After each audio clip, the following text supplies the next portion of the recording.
Good afternoon. I'm very pleased to be here at the Royal Institution to give this set of Christmas lectures on the planets. This is 150 years after Michael Faraday gave his first Christmas lecture, and there's a distinguished scientific tradition at the Royal Institution, which I'm very pleased to play a small part of. My topic is the planets. We, of course, live on one. It's called the Earth, and it is a tiny little planet made of rock and metal with a tiny, thin atmosphere around it, clouds, water, rocks, mountains, and life. And one point of interest is to what extent is this the case on other planets?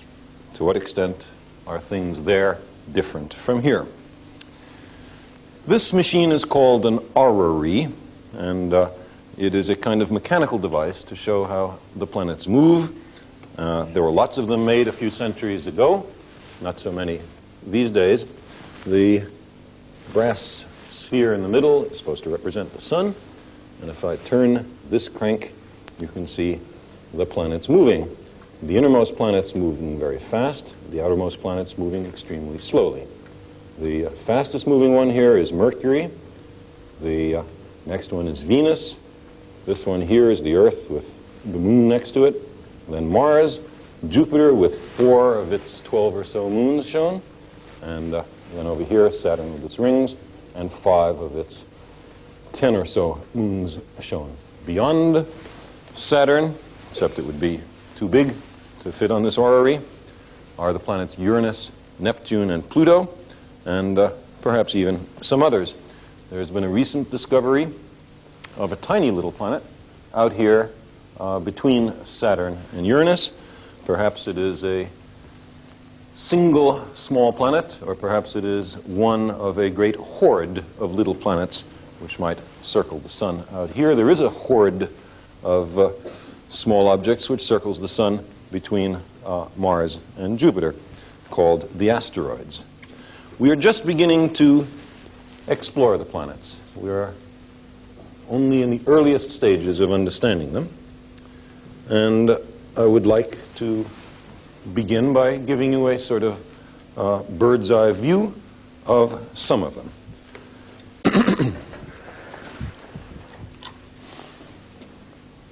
The first picture here is intended for orientation. We're on this third one, and you can see what a tiny and insignificant planet it is. And the solar system is mainly these large planets in the outer solar system. We are on the debris, the little tiny chunks of incidental matter in the inside of the solar system.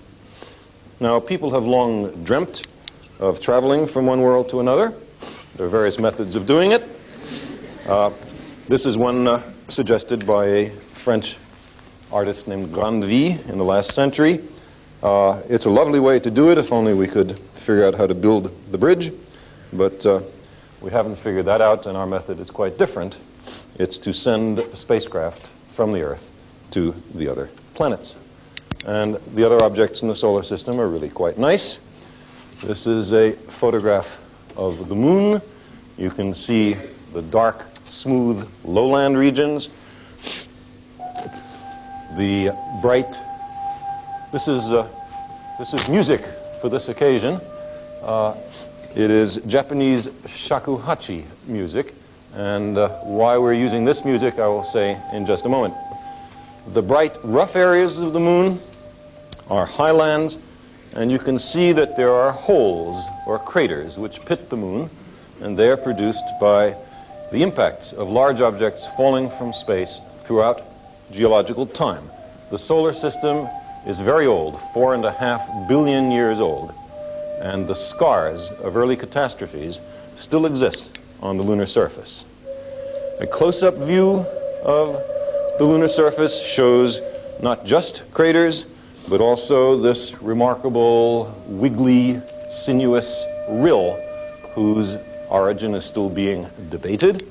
There are many craters. Here is a close-up of one, and we will in a later lecture not only talk about craters, we will make some in a generally non-destructive way, and we will not harm too many people as we make a crater. This is a very large crater, the one you just saw. We will make small ones later. There are craters not just on the moon. Here is a mosaic of photographs of Mercury, and this detail was not known until very recently as a result of the Mariner 10 spacecraft to Mercury, and you can see a great deal of detail, but again including craters. If we move outward from the Earth, we come to the planet Mars, which we see here in a lovely Viking photograph. And here, the big craters that you see are not made by impact, by collision.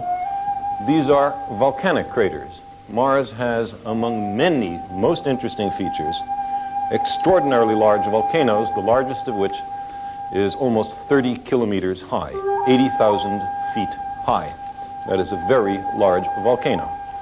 Mars is a lovely, beautiful, interesting world, in some ways very much like the Earth, in some ways extraordinarily different, and we will devote a few lectures later on to studying Mars. Beyond Mars, we leave the terrestrial or Earth-like planets and come to the first of the great gas giants, Jupiter. Everything we're looking at here is clouds and atmosphere. If there is a surface to Jupiter, it is far below the region we can see. The weather or meteorology on Jupiter is very different from the Earth, very interesting, will teach us much, as the studying of all the planets will do, about our own planet. Jupiter has a number of moons. What you are seeing now are the very best Pioneer 11 photographs of one of the moons of Jupiter. We can see almost nothing at all. And this is the best picture we have at the present time. In 1979, two spacecraft called Voyager will pass very close to the moons of Jupiter, and we will obtain 50,000 photographs of Jupiter, Saturn, and their 20-some-odd moons, and we will have turned our almost complete ignorance about these moons into great knowledge. These moons, by the way, are not like our own. Some of them are icy, some of them are covered with sodium and other salts, as if there was a great ocean which was lost into space. These are very strange places, and they will be very interesting to explore. Beyond Jupiter and its moons is Saturn, the great ringed planet.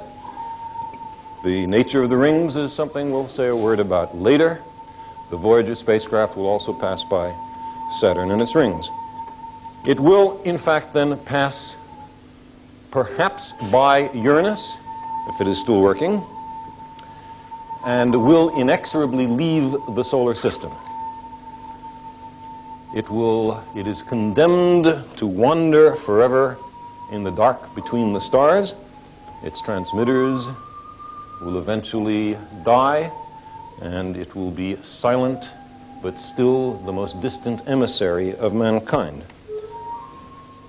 We thought that in the remote chance that there are other beings on planets of other stars who wander between the stars and capture derelict spacecraft from backward civilizations like ours, that it might be nice to send a message. And so there are phonograph records on each of the two Voyager spacecraft with instructions for use, written not in English, since it's unlikely they speak English. And those records contain some spoken and written greetings, a great many photographs, scientific information, sounds of the Earth, some greetings from whales as well as people, and an hour and a half of the music of the world, among which was the Japanese shakuhachi piece that you just heard. So we are, in a very preliminary way, trying to say hello to the cosmos. Now, on the outskirts of the solar system, in fact, halfway between here and the nearest star, are the comets. They are the closest thing to interstellar matter that we are likely to be able to examine in the near future. They are an almost complete mystery and another major objective of space exploration. Now, this picture of the solar system is relatively recent. For most of human history, people thought that the Earth was at the center, not just of the solar system, but of the universe, and that not only all the planets went around the Earth once every day, the Earth was not imagined to rotate, but also the sun went around the Earth. And that was a kind of astronomical egotism in which we thought we were splendid and all the other objects in the universe somehow secondary to the Earth and its inhabitants. Well, what we have found is just the opposite, that we are a very humdrum and ordinary locale in the universe. And one way in which this was found was to consider the question of the phases of the planets. Now, we know that the moon goes through phases. We see full moon, half moon, quarter moon, crescent moon, new moon. But what about the planets? Now, in the old Earth-centered view, thank you, the planets, in this case Venus, were imagined. There's a lovely old book which has moving parts, unlike books today, which only accidentally have moving parts. This one is moving on purpose. Venus was imagined to go around the Earth, but also to have a little internal motion of its own. And that view, with the sun out beyond Venus, made a certain prediction about the phases of Venus. You would sometimes see partly illuminated Venus, sometimes see a full illuminated Venus, but no one had a telescope to see whether Venus went through phases, and if so, what kind.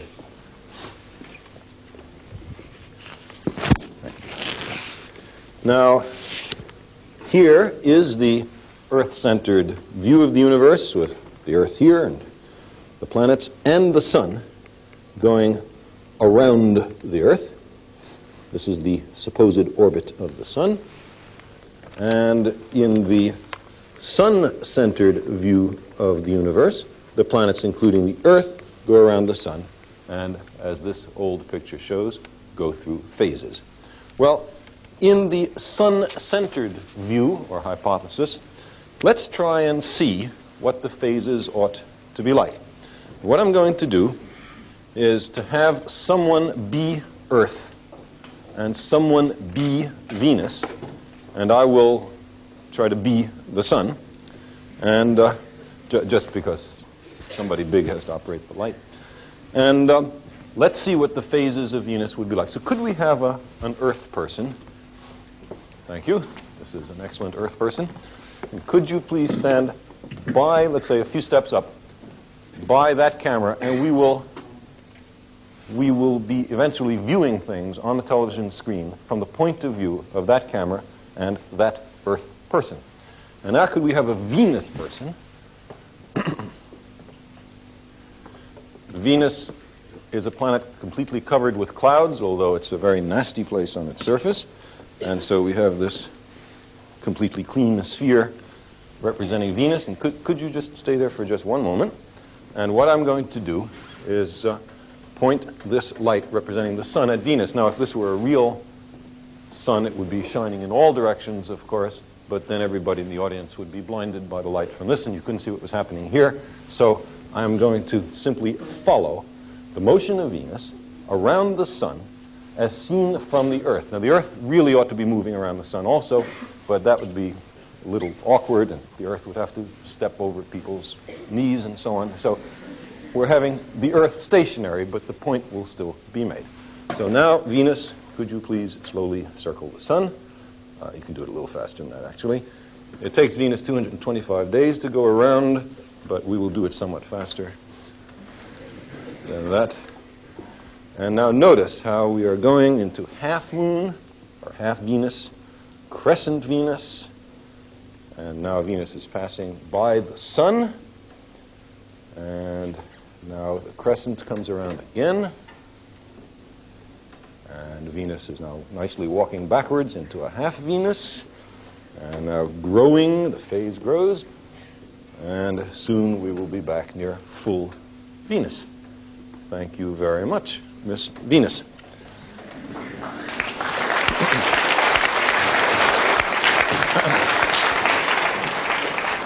Thank you very much, Miss Earth. Now, that kind of motion is exactly what Galileo found Venus to do when he looked at it with the first telescope several hundred years ago. And Galileo found that the waxing and waning, the changing from crescent to full, back to crescent, of Venus did exactly what the sun-centered hypothesis predicted, and not at all what the Earth-centered hypothesis predicted. That's one of the lines of evidence that the Earth is not the center. Now, if we actually look at a picture of Venus, we see that it does go through phases. This is a telescopic view of Venus, and I just show you this so you will believe me if I say Venus goes through phases.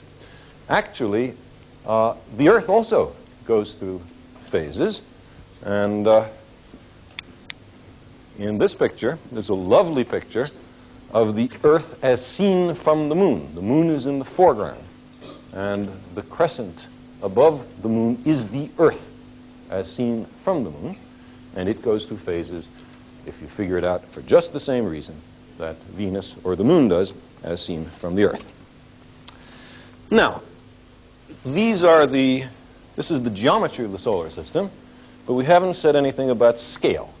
How big is it, the solar system? There are lots of ways of finding out, the simplest of which is by radar. You send a radar pulse to a planet, it hits the planet, comes back, you measure how long it took, you know how fast radio or light travels. It travels at the speed of light. And, right, that was easy. 186,000 miles a second, 300,000 kilometers a second. And so half of the transit time gives you the distance. And in this way, we can determine, for example, that the Earth is about 150 million kilometers, 93 million miles from the sun. I hear an echo, which we're not supposed to hear quite yet. And what we'd like to do is to give a sense of the scale of the solar system by having someone in the audience say something like, let's say, hello, universe. Seems an innocuous enough remark. And let us see how long it takes for that remark to get to various places, starting with the moon. Who would like to say hello to the universe? That's good. Lots of people would like to say hello to the universe. So would we. That's why we sent the Voyager record.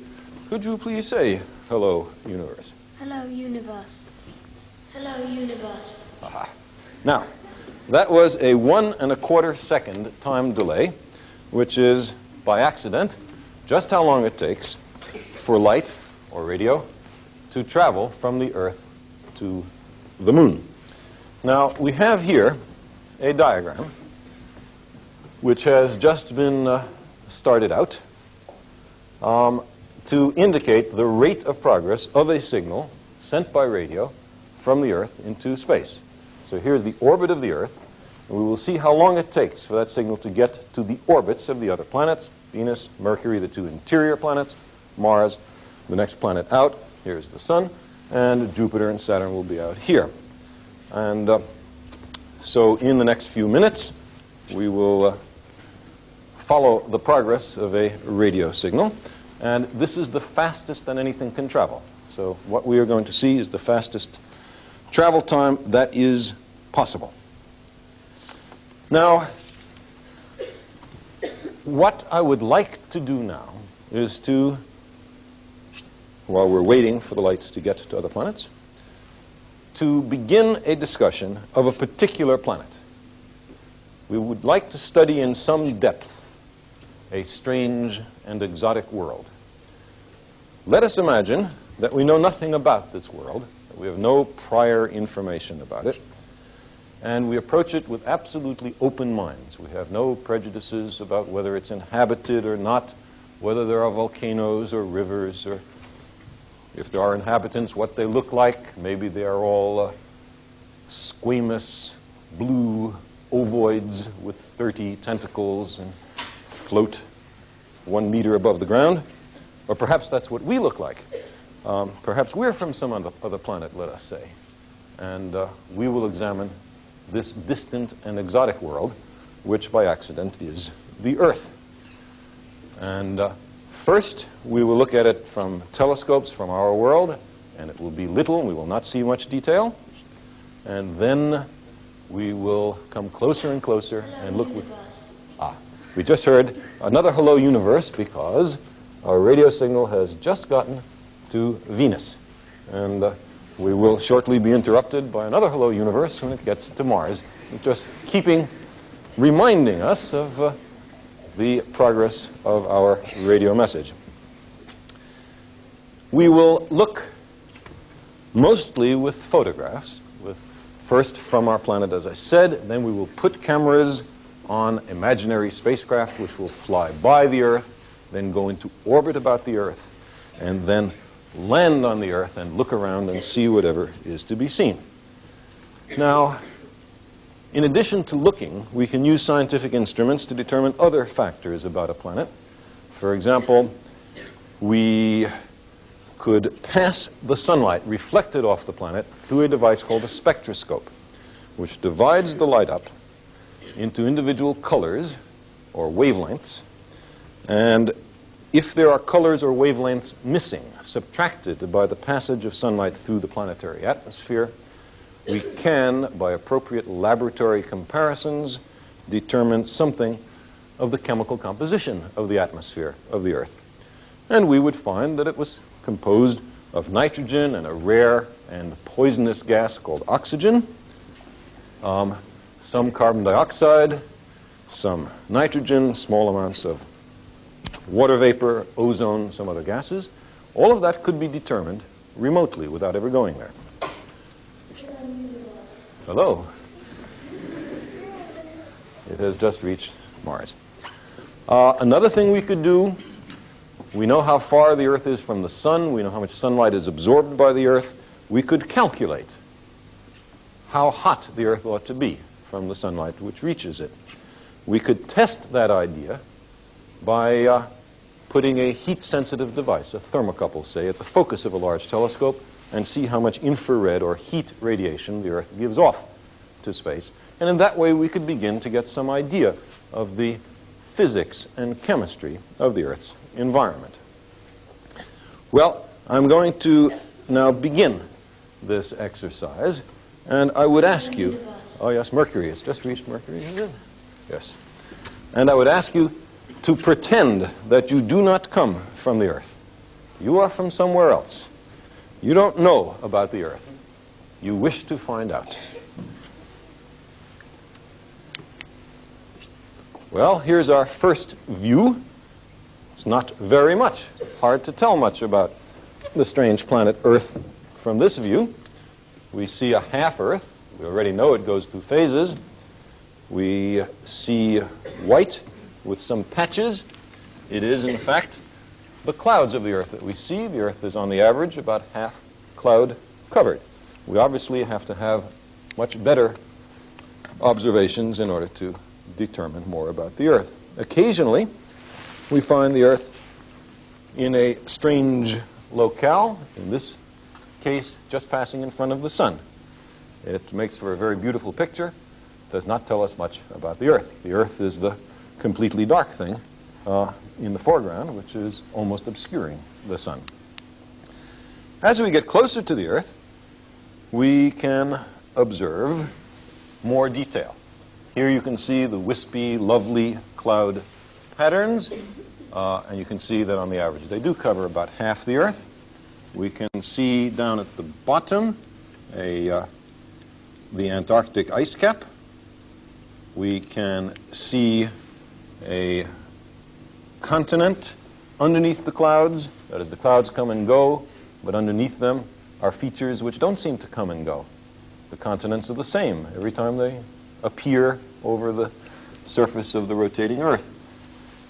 And there are also dark regions near the continents, which eventually we would discover were oceans. And that would be very strange, because nowhere else in the solar system, at least today, are there oceans. And if we looked in the extreme upper right-hand portion of this picture, we would see the Horn of Africa, the Arabian Peninsula, the Sinai Peninsula. There would be no sign, for example, of tank battles in this region. And the reason for that is that our resolution, our ability to see fine detail, is only about 100 kilometers. In this picture, we could not see anything smaller than 100 kilometers across. And therefore, if we were to see a tank, it would have to be 100 kilometers long. And that is a very large tank, which, fortunately, does not exist on the Earth. So to examine more closely, we must get better pictures. And here we see a close-up of the same region. This is the region of the Nile Valley and the Ismaila Canal. You can see this beautiful cloud which runs from lower left to upper right. It is a jet stream cloud. You can see lots of wispy clouds. At this point, our meteorologists, our experts in weather, would start getting very interested. Our geologists, our experts on the surface features of the planet, would get very interested. Our biologists would be dreadfully bored. They would not see anything of interest, no hint of the Earth being inhabited, although they might argue that liquid water was good for life. There would be others who would dispute that. Here is a lovely picture of a cyclone, which would make our meteorologists extremely happy. They would study this picture for a long time. Here, well, there's a strange object in the foreground, which I ask you to ignore. That, of course, would indicate the presence of life. This is a Skylab spacecraft, but again, underneath it, all sorts of little wispy clouds. Here is another incidental spacecraft in the foreground. This is Gemini. Again, by the way, look at the edge or limb of the Earth. You can see this little blue band following the horizon, and that is the atmosphere of the Earth seen edge on. The tall stick with a cylinder on top of it is the means by which astronauts communicate to the ground. I sometimes like to think that it's an old tomato soup can connected to Houston, Texas by a long string, which you can see a little of. The other end of the string is another can, and they talk to each other that way. The trouble is that the string gets wound around the Earth many times, and it becomes a little awkward. That's not actually the way the communication is done. It's done by radio. That's the radio antenna. It just looks like an old can and a string. That's all a parenthesis I couldn't resist. Let's go back to our extraterrestrial guys. Here is a lovely volcano. We are looking at the volcanic caldera, the hole in the top of the volcano, which you see, this dark thing right there. This is, in fact, the island of Hawaii, and is alleged to have a great deal of life on it, but you can't see anything of it here. All you can see is a volcano. Here's another volcano. I think this is Etna, and again, much the same situation. Beautiful mountain, no sign of nearby life. And here is another sign of geological activity. On the left in color is the San Francisco Bay Area, and the great San Andreas fault coming down from the bay, which is a sign of great geological activity. There are many earthquakes there. In fact, eventually, California will drift out into the Pacific Ocean because of a split or tear along that line. Now, that will not happen soon, in some people's minds, regretfully, but will happen in the next few million years. Also in that picture on the right is another similar feature, the great East African Rift Valley, which is beginning here at the Dead Sea and goes all the way down to South Africa. It is 5,000 kilometers or 3,000 miles long and is a sign of great recent geological activity on the Earth. When we look at Mars later, we will find that there is a perhaps similar feature there. Here is a crater in North Africa. Perhaps it is of impact origin, perhaps not. Such craters are formed on the Earth as on the Moon, but the Earth has very efficient erosion. Wind and water rub things out. And for that reason, we have at any given time very few craters, even though big rocks fall from the sky on the Earth about as often as they do on, say, Mercury or the Moon. Here is, in the Arabian Peninsula, a set of lovely Sif sand dunes, which it would be one sign of evidence that the Earth's atmosphere is active and stirs up material and makes sand storms. Once we knew something of the atmosphere of the Earth, we could deduce that indirectly as well as this direct evidence. Notice all this time there's not a hint of life. We're looking at the Earth reasonably closely. We're looking often at kilometer resolution. We're seeing things a little more than half a mile across. And yet, in all these pictures up to now, there hasn't been a hint of anything alive. Nor in this picture. You can see at left a lovely snow has happened in this mountainous region. To the right, you can see the mountainous region without snow. These are, in fact, the Rocky Mountains in the United States in the vicinity of Denver, Colorado. Here is part of the St. Lawrence Seaway in Canada, and you can see great floating blocks of ice breaking up. This is one of many pictures that would indicate the presence not just in oceans, but inland of liquid water.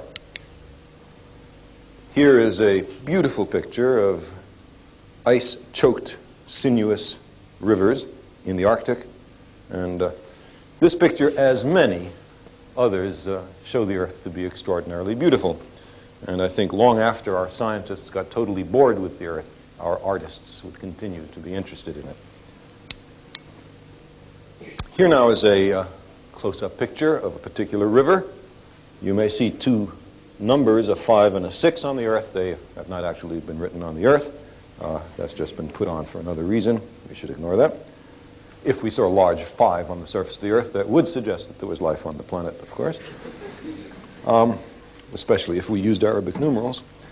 But what we see is this sinuous, tributaried, wandering feature, which is a characteristic feature of flowing liquids.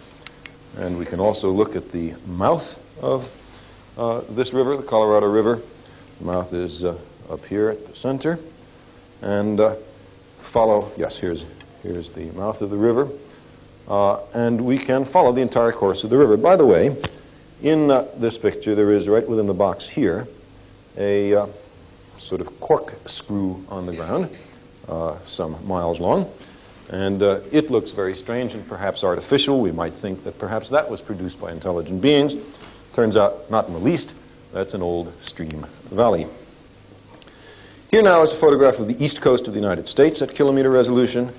And if you look closely at, say, New York City, over here, or at Washington, D.C., over here, you find no sign of life, intelligent or otherwise, at kilometer resolution. You do find that the cities are discolored. The places where there are cities turn out from orbit to be dirty. But it would be a very intelligent extraterrestrial who would deduce that wherever there's dirt, there's intelligent life.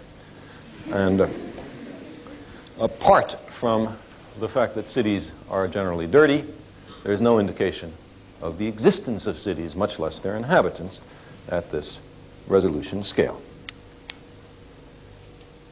Now, here's a picture which clearly shows the presence of life, if only we were wise enough to recognize it. Because each of these peculiar Pacific islands is a coral atoll, is a product of life. That one, say, or that one, or this one over here. They are produced by colonial organisms, coral, hordes of animals all working together to make a coral island. But unless we know beforehand about life on Earth, it would not be apparent that that's the case. So here's a sign of life, but we wouldn't recognize it. Now here is the Salton Sea in California, and just below it, a region called the Imperial Valley, which in this picture gives a sense of structure. There's a kind of mottled pattern there. If only we could see it better, we might know something about what it's like. Well, we can look more closely, and here, if we look still more closely at this red patterned ground, we have a sense of structure, of squares and rectangles, just barely apparent. If we look elsewhere, at improved resolution, we find that the Earth is covered with squares and rectangles. When we look at the Earth at 100 meters resolution, there are squares everywhere. For some reason, the Earth is into squares. Now, there is no way that this could be of geological or meteorological origin. These squares could only be of biological origin. And so we would have to deduce that there's some strange form of intelligent life on the Earth which is passionate about carving the ground up into squares and rectangles for reasons which we cannot in the least imagine, but there's no doubt that that's what it likes to do. And so now we must make a search for the square people. Here, this is a place called Chicago. Different kind of squares and rectangles are apparent here. What their function is, not so obvious. This is Denmark, where they're more into rectangles than into squares. It's a nice departure. Here is France, where the arrangement is not nearly so regular, and also each pattern is separated from the next one by a dark line, which is in many cases due to hedges. So here we have not just a passion for Euclidean geometry, but also a passion for territoriality. And here is still another pattern. This place is into rectangles, but is also into up. In this place, great structures have been built vertically as well as horizontally. This is New York City.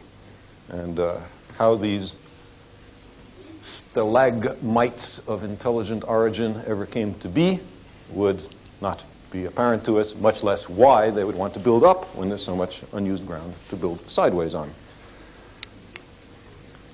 There would also be vast engineering constructs which would be apparent to us. This is the great Arecibo radio telescope in Puerto Rico, about which we will say more in a subsequent lecture.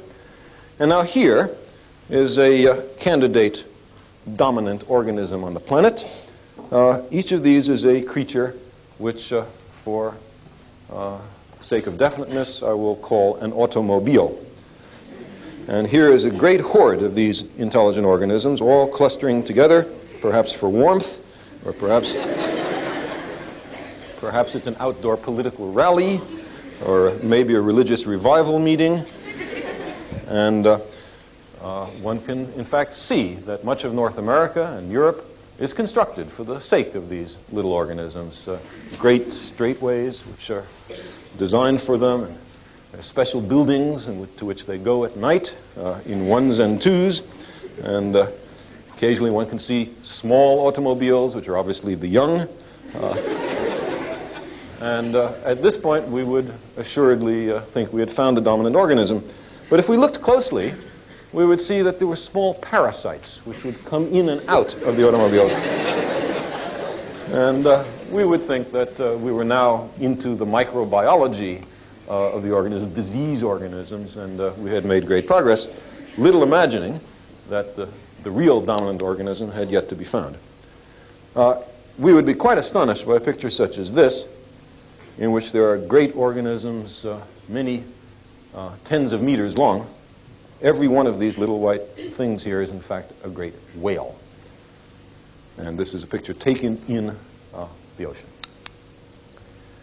And then we would see places like this. This is a marvelous sand dune field. And in these great sand dunes, we would see strange creatures like these. And what could these be? Well, we would have the following kind of argument. We would say, look, in this place there are stilted lumps. There's lumps about that size connected to the ground by 4 stilts.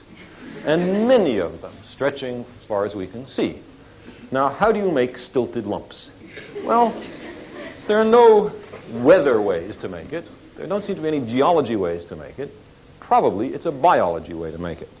Not only that, things get rubbed down on the earth. There are sandstorms which rub things down, running water rub things down.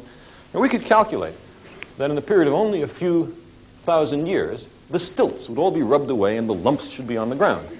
So these stilted lumps have been made in the last few thousand years. There's some machinery on the earth for making stilted lumps at least every few thousand years, maybe much faster.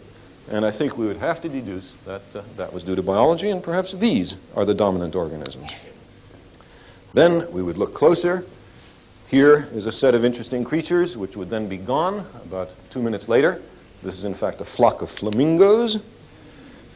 And if we now look at another picture, here we have for the first time the organisms that we truly know to be the dominant organism, human beings.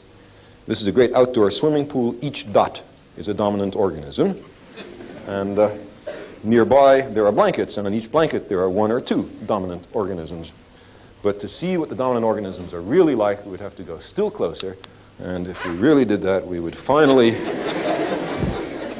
come to grips with the true nature of the dominant organism on the planet. Now, I'd like to do just for a moment, a stepping back.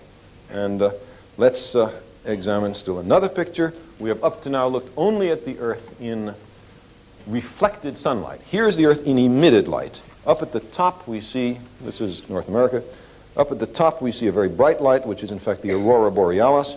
But down here, all these other lights are due to cities at night. Here, for example, is the New York to Washington corridor, and so on. So the Earth, due to its intelligent life, shines at night. Here is a remarkable picture made of the Earth in radio waves. It shows the Earth emitting to space in radio radiation. And look, the map is exactly like in the geography books. And the people who wrote the geography books were never in space. So they did a very good job. And here, this is part of a plaque on a long-lived spacecraft. And here we have the configuration of continents some 200 million years ago when they were all almost together and touching. Due to what is called plate tectonics or continental drift, the continents move apart. Here is their present configuration. And some 8 million years from now, here's what the continents will look like. Britain seems to be still here. Italy seems to be missing. Seem to be a lot of new places in the Indian Ocean. And as I mentioned, over here you can see California having drifted out to sea. That's merely to mention that the configuration of the continents of the Earth is true only for now. At another time, it'll be quite different. Now, to show some familiar geography, you may recognize these small islands. Picture taken from space with a configuration quite like that in the geography books. And let us do now another zoom in. In this case, let's try to zoom in on some places that most of you know. Here you can see England in the rough vicinity of London.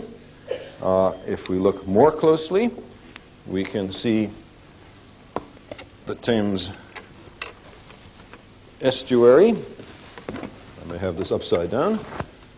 And the Thames in the vicinity of London. And then if we look still more closely, we might see some more rectangles, London rectangles in this case, some strange buildings, one particular domed building in central London. And if we then zoom in to this strange building, we can perhaps pick out a random dominant organism in London. There are some dominant organisms now. So we have now done twice a kind of exploration of the Earth and seen, among other things, how varied and interesting it is, but also how difficult it is to look for life. It is not easy to find life. You have to look very closely on a planet to find life that's there. Now, maybe I can have a globe of the Earth. Thank you. All of the things that we've been talking about are on, in the last few minutes, are on the surface of the Earth, and they are conveniently put together in globes like this one. And on this globe, there are national boundaries marked, but on photographs of the Earth from space, there are no national boundaries to be seen, which is perhaps a useful lesson for politicians. The Earth rotates from west to east so that the stars can seem to rise in the east and set in the west, otherwise it would be difficult to explain them. And as it turns in this way, some parts of the Earth plunge into daylight, and others plunge into night. And you can imagine, for example, a wave of toothbrushing, which circles the Earth once every day at the terminator, the place where light and dark parts of the Earth meet. There are actually two such places, but I'm talking about the morning one. Well, we have so far been talking mostly about the solar system. By now, our Hello Universe signal has passed far beyond the orbit of Mars, far beyond the Sun, which is lovely yellow, as you see. But if that original hello was given, say, half an hour ago, the hello is just now something like reaching Jupiter. How long before it reaches the nearest star? That will take another 4.5 years. The stars are astonishingly further away than the planets. So all we've been talking about is a cluster of little worlds around the Sun, and then some immense distance to the nearest star, which may indeed have planets about it. How is this discovered? How is it known how far away the stars are? We cannot bounce radar off the stars. It has to be done by some other method. And let me just give you briefly an idea of how one of the early, very clever minds in astronomy figured out the distance to the stars. This is a man named Christianus Huygens, who lived in Holland, thank you, Bill, in the 17th century. And he argued as follows. He said, "It looks to me as if the stars are suns. The sun is near, that's why it looks so bright. If the sun were some immense distance away, it would be just a little pinpoint of light and seem very dim. How far would I have to move the sun away in order to make it as dim as some bright star at night, let's say Sirius?" So Huygens went out at night and looked at Sirius for a while. Look, look, look. Remember how bright Sirius is. Then, next day, still remembering how bright Sirius was yesterday, he went out and looked at the sun. He had a brass plate, painted black here so it doesn't shine badly to the television cameras. His was shiny. And he held the plate up to the sun and looked through each hole until he could find a hole which was so small that the amount of light from the sun which entered was just as bright as he remembered Sirius to be last night. And then he happened to know the inverse square law, which I hope many of you know, and was able then to calculate how far away you'd have to move the sun. And he came out with the answer of about half a light year. That is, it would take light about half a year to go from here to Sirius. Had Sirius, in fact, been intrinsically as bright as the sun, he would have gotten exactly the right answer. In fact, Sirius is brighter, so he got it a little bit wrong.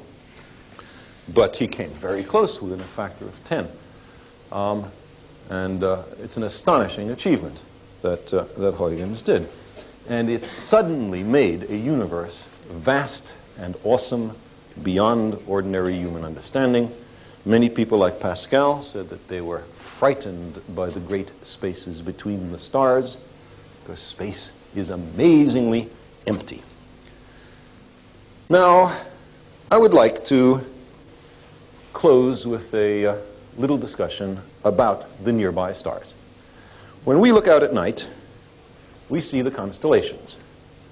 Many of you have probably been forced to memorize certain patterns of dots as if they were somehow firmly embedded in nature, as opposed to arbitrary psychological projective tests forced on innocent children by astronomers.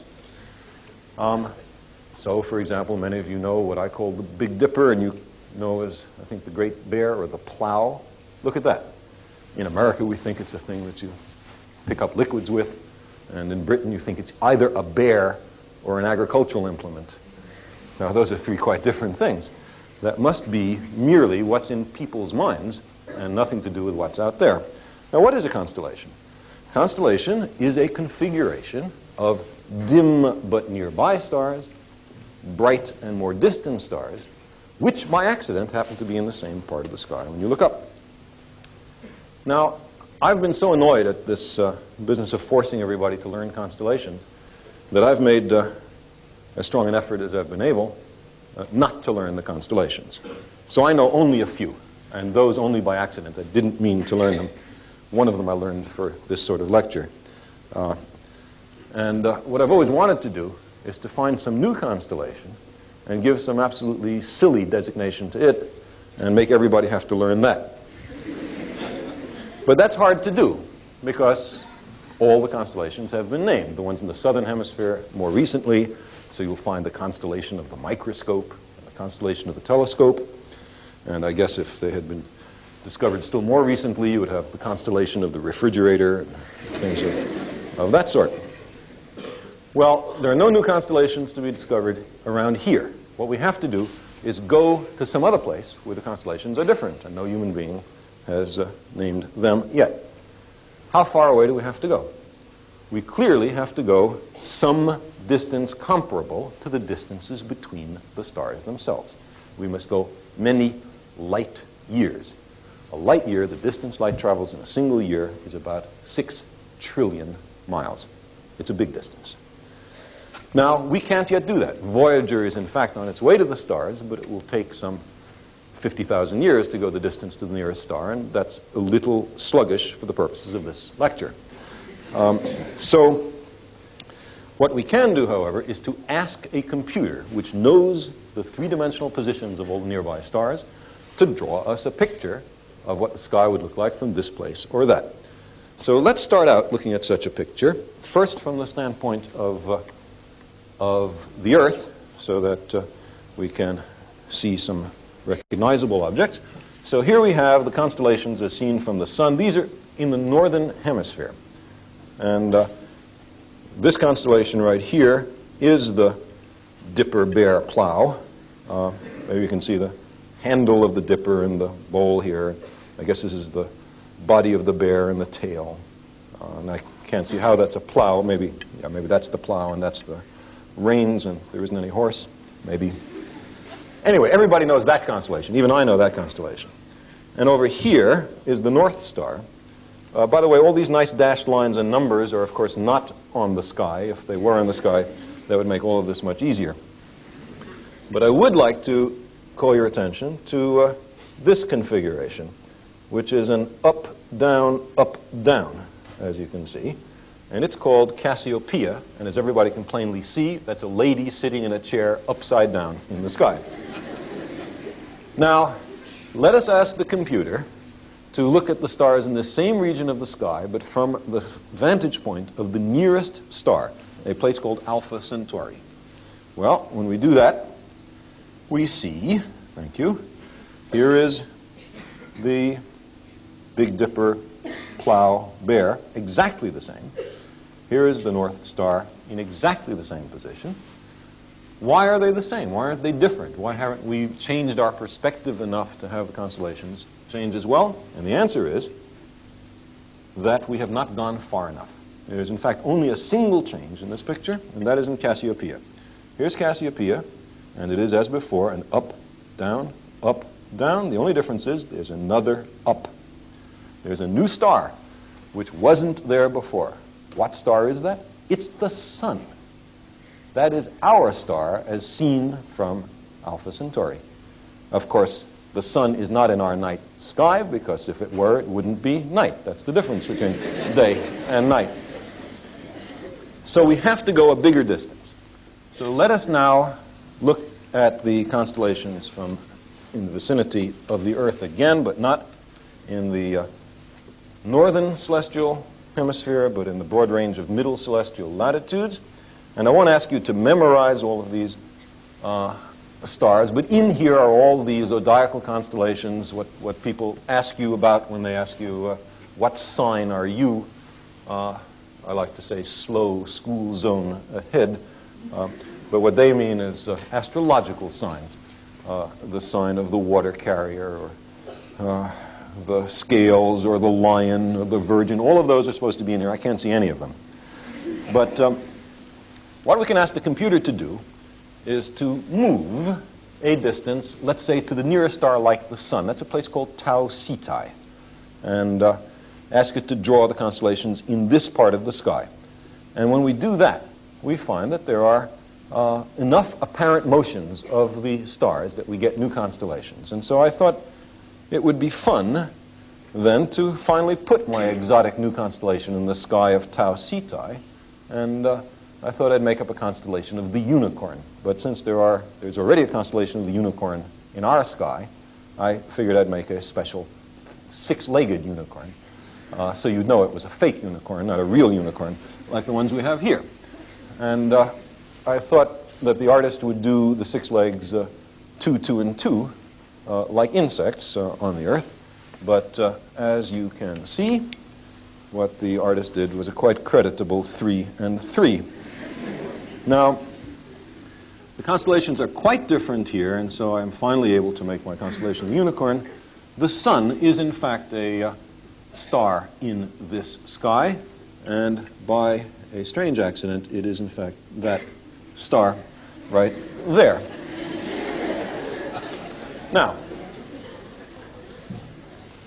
I imagine that there would be some problem for the scientist who lived on a planet of Tau Ceti who proposed that there was life on a planet that circled the star which joined the unicorn's tail to its rump. It sounds unlikely. You cannot tell, just by looking at the stars, which have planets, which planets are inhabited, or anything of that sort. And, as our last slide reminds us, there are an immense number of stars. There are, visible to the naked eye, only some thousands of stars. In this picture, there are perhaps 10,000 stars. But in the Milky Way galaxy, of which we are a part, there are some 250,000 million stars. Were we to move only 30 light years away, we would be unable to even see the sun with the naked eye. And that is 1,000th of the distance from here to the center of the galaxy. We live in a galaxy vast and awesome, beyond ordinary imagining. We live on a planet which seems typical, a star which seems typical, in fact, in a galaxy which seems typical. And the great question of questions is whether what we have here is indeed typical, or is it in some way unique? We will explore that in later lectures.